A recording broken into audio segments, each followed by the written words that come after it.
Good morning. Today's little topic is going to be piecing together your financial statement. This is another incredibly boring part of your business, especially when you're just first getting started. It's really hard to piece together the financial statement without any income. It's something that you just you have trouble getting all the bits and pieces together for your business plan and your estimates, and bringing in the wrong numbers can lead to having some bad numbers in and bad numbers come out. So this is a really important little topic, and I'll just kind of dive into it a little bit further. If you need some help, definitely get a hold of me, Joyce-Cruickshank.ca, and click on the Start Strategies link, and then we can kind of get started. But basically, I'll go over some of what you're going to need to know, and then you can kind of start putting your business plan together and your first your first statement together, and you'll have a better idea of where you might be going in the first 6 months, or maybe up until, say, the 3-year mark. You'll be going back to these statements once a month, basically, and updating them to try and figure out some forecasting as well. You're going to be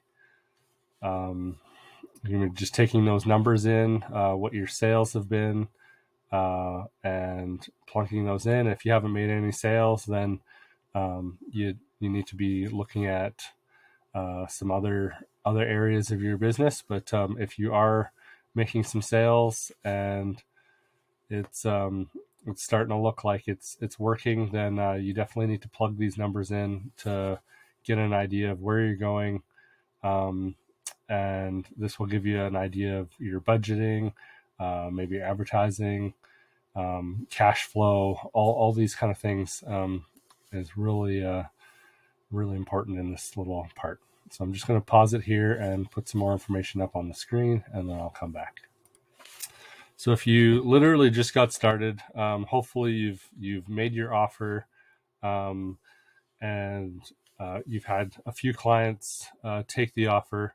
So in your financial forecasting, you need to put these numbers in. And so how much did you charge? How many people took the offer? And how many sales did you make? You might have had somebody take the offer, but then maybe it fell through when you're trying to make your sale. But we just need a few numbers. So essentially, if you had, say, 10 offers at $100, you have $1,000, and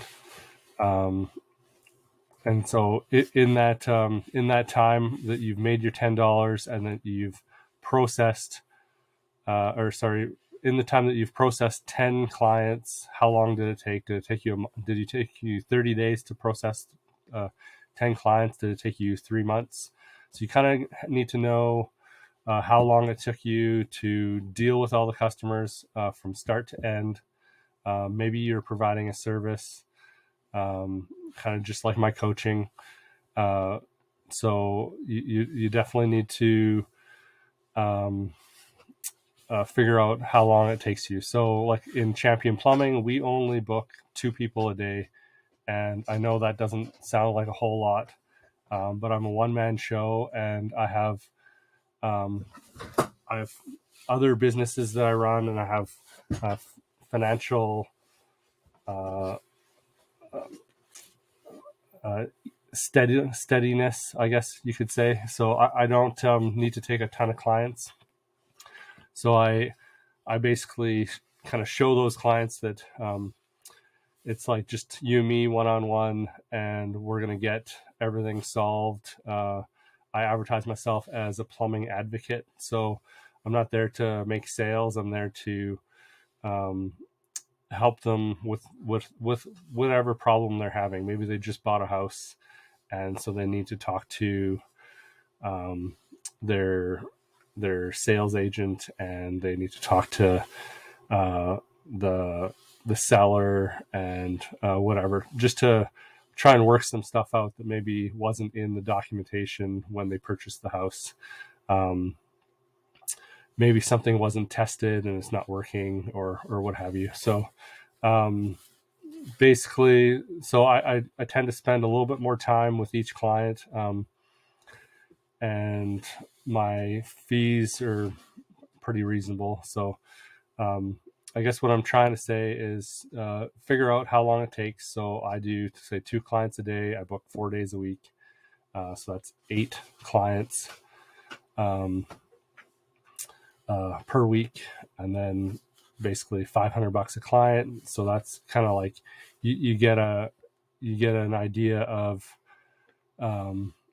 what your financial statement's going to look like when you've made your offer. You have an idea of what you've made in sales, and you know what, maybe, so you made your offer, nobody took it yet. It's not necessarily something to quit on.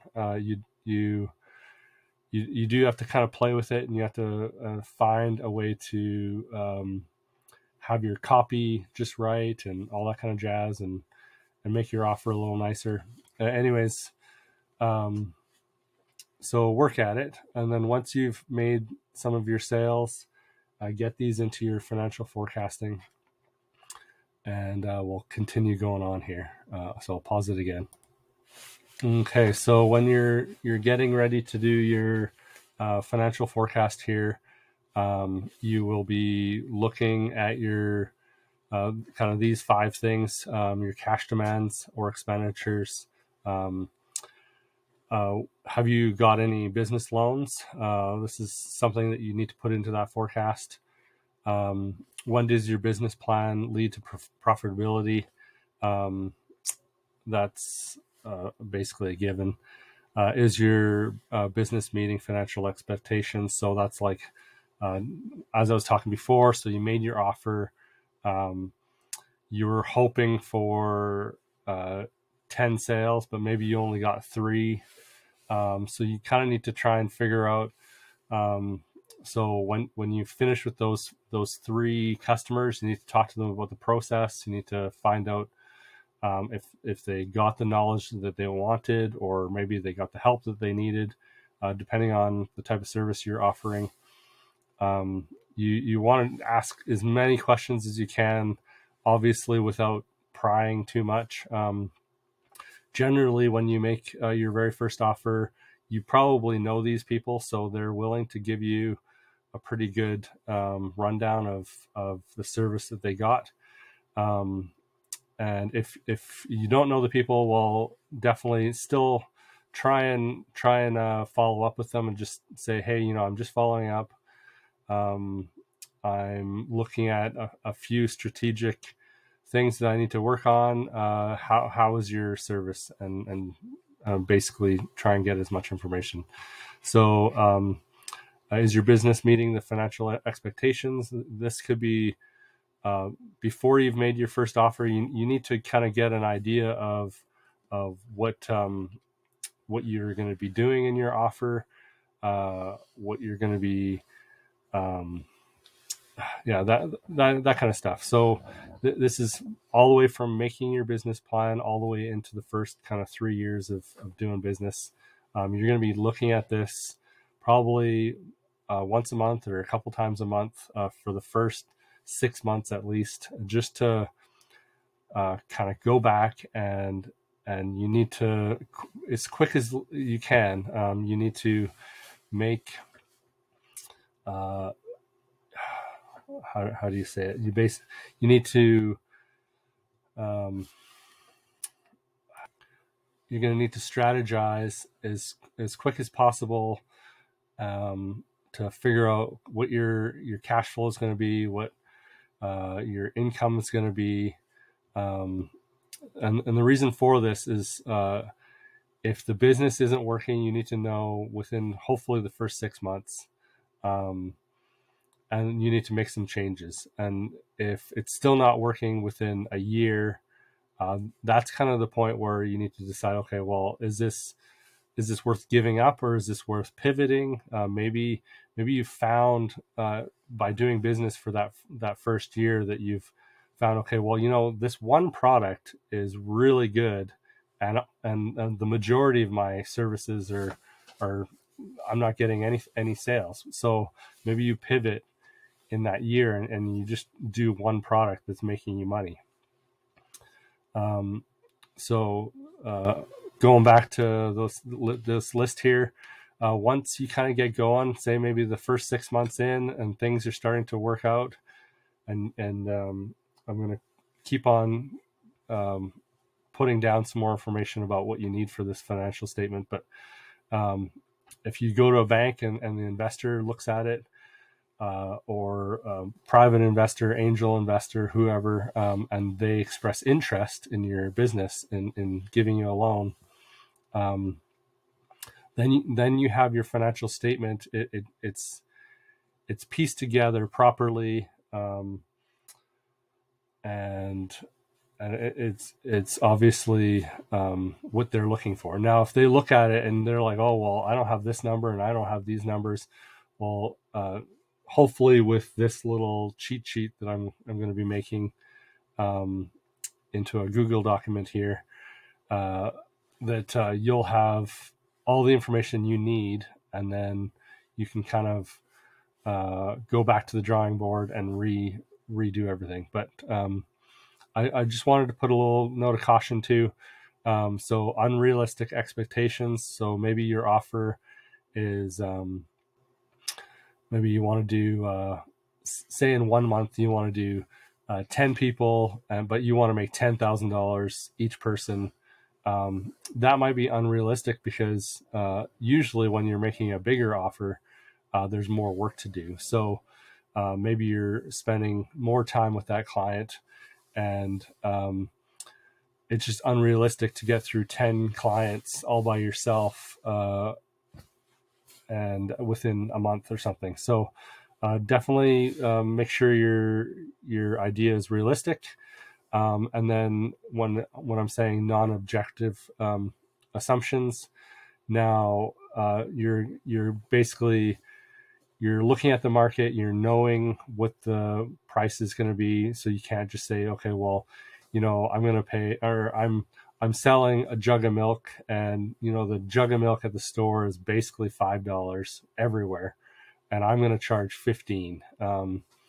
So that's probably non-objective, because you haven't really shown that there's a value there, and you need to tie that together. So, and then unchecked predictions. So this is what you're doing. You're forecasting, you're predicting your financial statements right off the hop. This is like why we're starting a business. We're making our business plan. We're making an offer, an initial offer, to see if people are interested in the product or the service.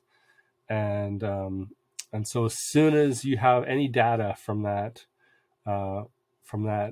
interaction, you need to put that back into your financial statement as part of your prediction information. And so that's why I'm saying from like start to the first 6 months, you'll be looking at this piece of paperwork maybe weekly. I would say probably once a month at least, because you have lots of other work to do too. But you want to go back to looking at this, and then and do your forecasting, because if you want a bank or somebody to give you a loan, this is the information you're going to need.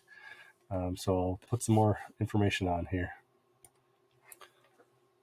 So I'm back again, and we've kind of got started here on projected revenue.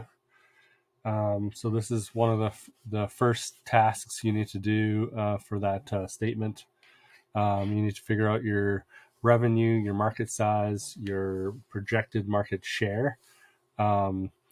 a sales forecast, your average price, and your projected revenue. So when you put all those numbers together, you basically make a table, and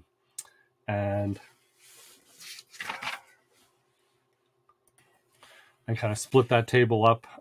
If you're just starting, then just have like, say, month 1 all the way to month 6, and then from month 6 you can go 1, 2, 3. And you're always going to be adjusting those numbers. If you're in Canada and you sell an ice cream, sales are going to drop between December and March. But maybe your product is frozen yogurt. So if you don't really know what the numbers are going to be on frozen yogurt, you could look at ice cream sales in your industry, or in a nearby industry, and figure out, okay, well, frozen yogurt and ice cream is probably going to be the same, or maybe gelato or what have you. So you can kind of tie your product into something similar and acquire some of these numbers. Now you can get some of these numbers from the government of Canada statistics pages. There's one similar, I'm sure, to the United States. So you just plug in your stuff, and Stats Canada will tell you what the industries are doing and this and that. So you'll have that kind of information to go by. And then you also, so that's your sales forecast, and now you need to figure out your costs. So for instance, when I'm providing a plumbing service, there's a cost of labor, and it's not necessarily just when I'm at the house. So there's a cost of labor. So I've like made my website. I've taken the phone call, or taken the email, or taken the booking, and then I need to kind of sort through the van and make sure I have all the parts and pieces for that job. If I don't, then I need to run to the wholesaler, get those parts and pieces, and then obviously I charge a markup on the parts and pieces, and so yeah, and then I'll do the service, and then when I'm all done, I still have to drive back to the office. So what seems like, say, $150 just to go to somebody's house is actually like, say, already 2 hours, and so I pay myself $42 an hour.